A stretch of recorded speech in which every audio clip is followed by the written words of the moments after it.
This phone cost me $500, but somehow it might actually be free. Now, of course, no one is going to hand out free phones. The twist is that the company behind this device set it up so you'll get your money back and maybe even some more on top. They've already sold over 150,000 units, and it's not because of its specs, it's not because it's half the price of an iPhone 16 Pro.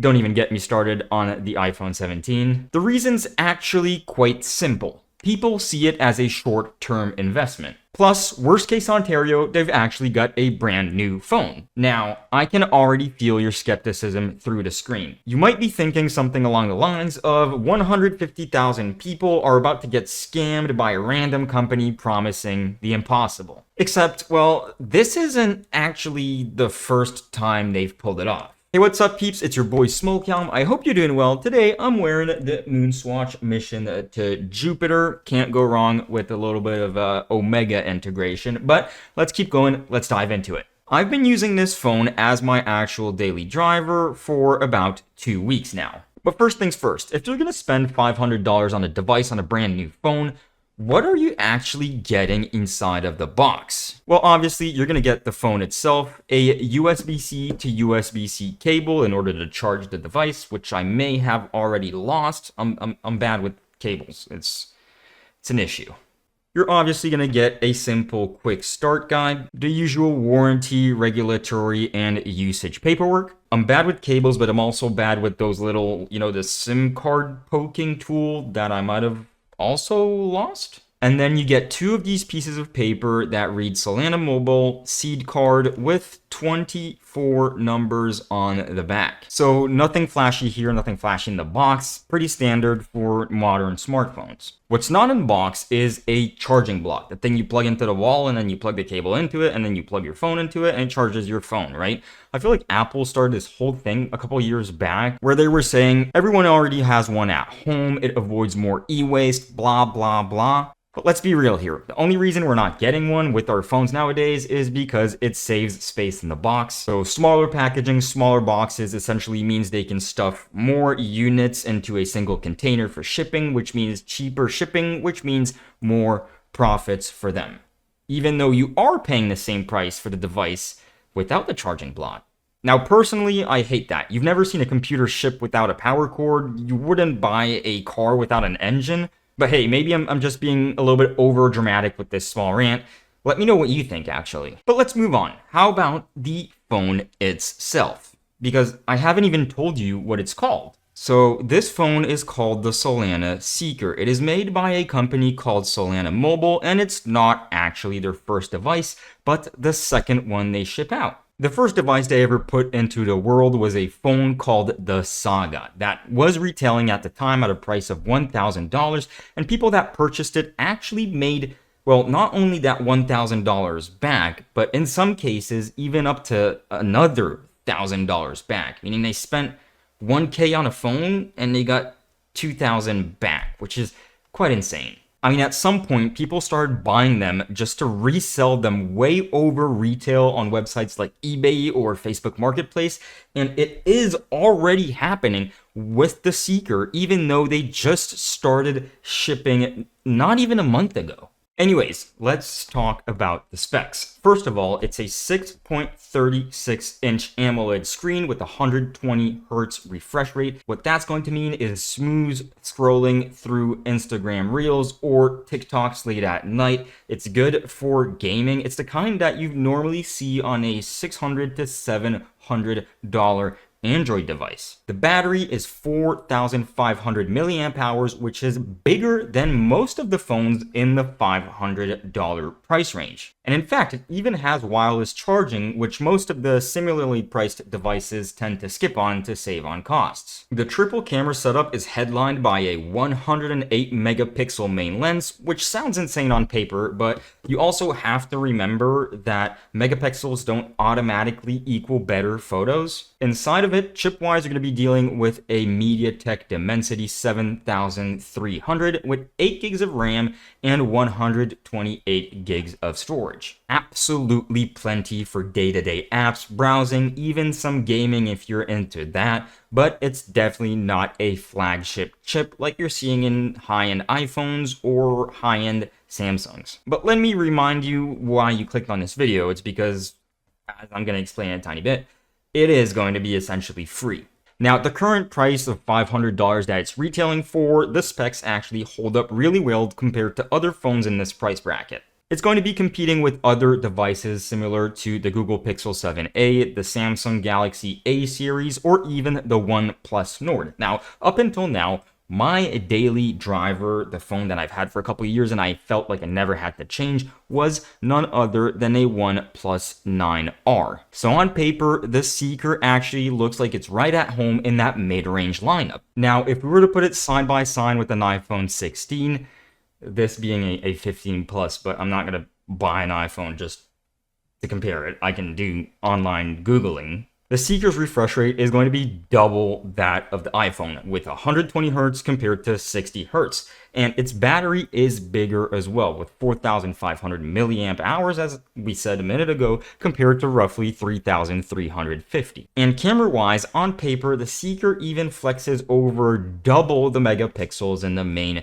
camera with 108 compared to 48 megapixels. But here's the thing, Apple's chip, the A17 Pro, completely outperforms the Dimensity 7300. So even though an iPhone is going to have less pixels in its main sensor, the photos that it does take are going to be actually way better than the Solana Seeker, and that's going to be because of the Apple image processing.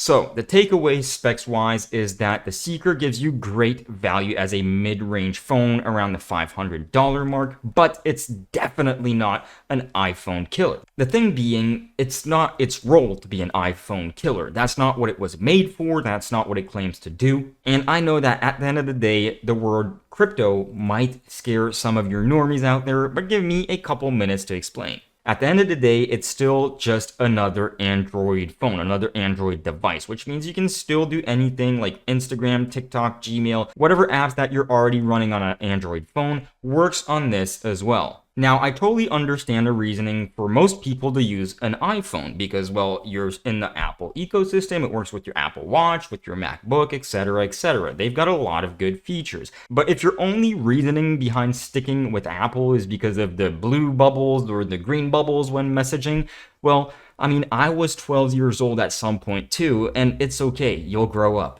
The main difference with other Android phones with the Seeker is actually this thing right here. You can see that little shiny part right there.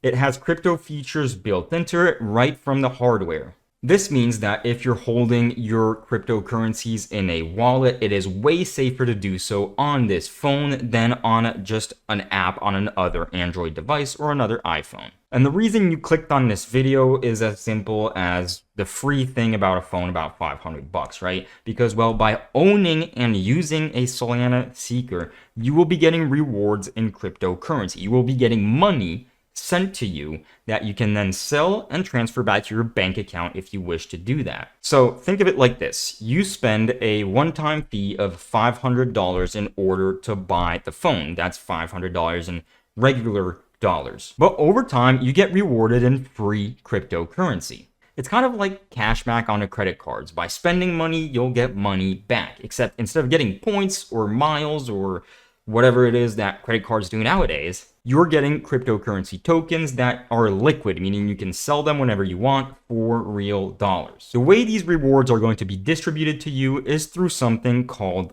airdrops, which basically means cryptocurrency projects will send free tokens to Seeker owners as a way to get people using their apps or just in order to thank them for being an early supporter. And how much money are we talking about? Well, between the time I pre-ordered it in February 2024, yes, I've waited a year and a half to receive this phone, and the time it showed up on my doorstep 2 weeks ago, I've already received around $380, bringing my real cost down to around $120.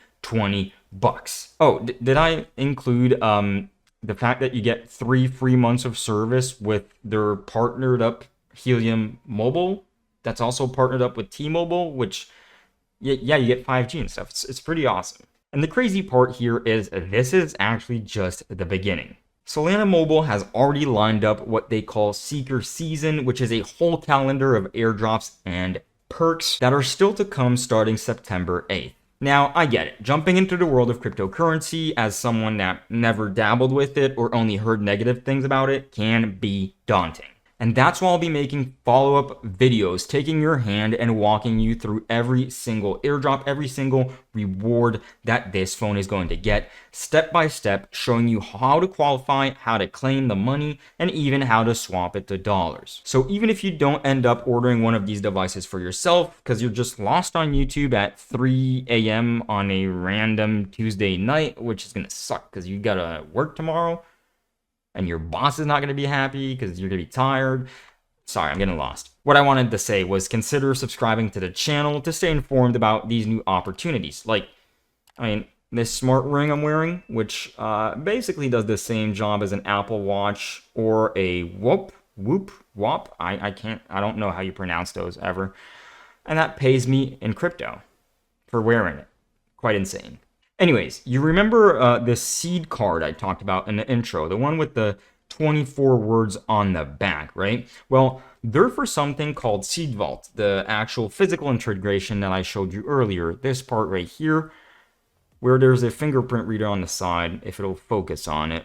In simple terms, the Seed Vault is going to be the security system that makes this a crypto phone. And here's why it matters, because with a regular phone, if you install a cryptocurrency wallet on that device, it's getting stored with everything in the same place, meaning it's getting stored with your photos, your messages, your other apps. And if your phone gets hacked, it could be exposed, essentially losing you all those funds. It locks away all this sensitive stuff that in crypto we call private keys in a part of the phone that even the Android operating system cannot look into. Think of it like a little safe built inside of your phone. This means if you were to download a virus or any form of malware, the money side of things stays sealed. And whenever you want to send something, it's as simple as unlocking it with your fingerprint right here, exactly like approving a payment with Apple Pay. In other words, a built-in safe for your crypto, a way that is safer than just using a regular app on any other phone. Now, the next thing that's baked into this phone is going to be none other than something called Seeker ID. Think of it like a username that doubles as your wallet address. Normally, crypto addresses are these long strings of random letters and numbers, impossible to remember and very easy to mess up. Well, with Seeker ID, you just send or receive using a simple name, and it's almost like an email handle or like a Cash App tag or a PayPal. And then there is the Genesis token. This is going to be a special NFT that you automatically get when you boot up the phone and run through the setup. It's kind of like a digital badge that shows proof that you were an early adopter and that you deserve some rewards, some money. So as of right now, it's not really doing much, right? The badge isn't doing squat, but it is sitting inside my Seed Vault on that wallet. And in the crypto world, these early adopter badges often unlock perks later on, whether that's access to exclusive airdrops, beta apps, VIP events. It's basically proof that you were there early and you're a good guy. There's also going to be another piece of the puzzle, and that's going to be the SKR token or Seeker token. And that'll be its own cryptocurrency. Solana Mobile hasn't launched it yet, but the idea is that it will become the utility token that ties the whole ecosystem together. So think of it like loyalty points of the platform, except you can actually exchange those for money. The details for this are still under wraps, but based on how the first device, the Saga, played out with the bonk airdrops, and a lot of people are speculating nowadays that the Seeker SKR token could end up being a major part of the reward system going forwards. The bottom line here is the Seeker already has value through the airdrops and perks that we talked about throughout the video. But SKR could be the long-term play here if Solana Mobile does it right. What do I actually think about the Solana Seeker after running it for 2 weeks? Well, I believe it's a solid mid-range phone that holds up fine against other $500 priced devices. And when you add all the possibilities for rewards, the Seed Vault, the SKR token, the Genesis token, Seeker Season, and the exclusive apps that you only get in the decentralized app store, it turns into something that is way more than just a phone. So let's do a pros and cons list here. We're gonna start with pros. First of all, price point. It's $500. It's half the price of an iPhone 16. Secondly, the reward potential here. And by what I mean with reward is the money that we're getting back. Essentially, what I'm hoping for, well, I'm pretty sure I'm actually going to get my full $500 back, but I'm actually hoping to make money with this and at the same time have a brand new daily driver. Now, for someone like me that's a crypto guy, the built-in security, the physical chip of the Seed Vault is actually a huge plus because getting hacked back in 2023 for an obscene amount, which could have helped me move forwards in life, it would have been a game changer back then. Now for the cons. Well, the first one is going to be the camera. To be honest with you, to be extremely honest with you, I'm not a fan. My OnePlus 9R, that's, I believe, 4 years old, has a better camera than the Seeker. That being said, they could make it better with software updates. So I'm not going to totally dog on it because they could fix some of the issues it currently has in the future. It's obviously never going to be as good as an iPhone because Apple is a multi-billion dollar company that puts so much money, research into those photos, into the image processing. Another thing I'm not a huge fan of is when you first get it, it comes kind of set up like an iPhone where there isn't the 3 buttons at the bottom, right? It's like iPhone wise, basically. I'm the one that went into the settings and made it so that it's 3 buttons. Except when I'm brain rotting on Instagram Reels late at night in bed, most of the time, this part right here will touch the back button, which I haven't had an issue on other devices. Another con is there's no Face ID. There is a front-facing camera, so I don't know why they didn't add Face ID just to unlock the phone, right? You don't need to add it for the Seeker, for the Vault, I mean, but at least to unlock the phone, it would be nice. Like when I pick it up and I look at it, just make it unlock. And my last con is going to be none other than the sound levels. This one and iPhones, when you're at the lowest silence settings, you can pretty much hardly hear them. Here, as I said, when I'm brain rotting in bed at 4 a.m. because I can't sleep, the minimum volume on the Seeker is probably like 3 clicks of this one. So you can't basically go as low with the audio. Now there might be a way to fix this. I'm no engineer, I'm no dev. There's probably an app you could install to lower that volume. I just haven't looked into it quite yet. So for now, the way it comes in the box, for me, that's a con. The bottom line of the Seeker is not about beating an iPhone or doing better than phones that are $700 or $800. It's about being the first, well, the second one after the Saga, but that you can buy that is actually kind of an investment. And it sounds weird because usually when you buy a product, it doesn't really make you money. Some products can save you money by helping you in life and stuff like that. But most products don't give you back the value that you paid for it and more than that. Now, the question I have for you guys, I actually have 2, or split into 2, or the same question for 2 groups of people.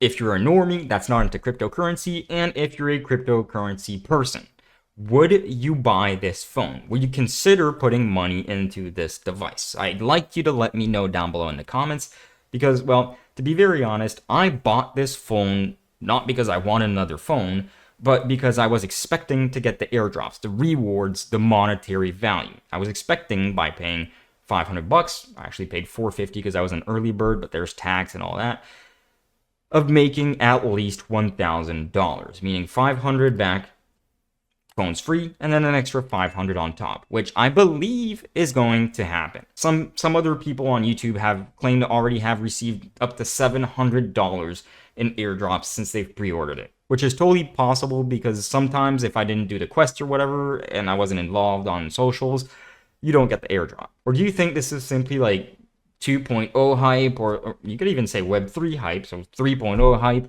Let me know because I want you guys' opinions. And as I said earlier, if you want to keep up to date with every single airdrop, reward, and perks that this phone is going to get, consider subscribing to the channel, because I'll be covering exactly what happens with this device starting September 8th with Seeker season. Now, if the phone itself isn't your thing, consider watching this other video about the Cast card, a card that pays you up to 12% cashback, on which I already have over $2,700 worth of cashback that will be airdropped to me at the end of this year. Quite insane, making money by spending money. On that note, it was your boy smoklm. I hope you guys have a good one, and I'll catch y'all in another one. Peace.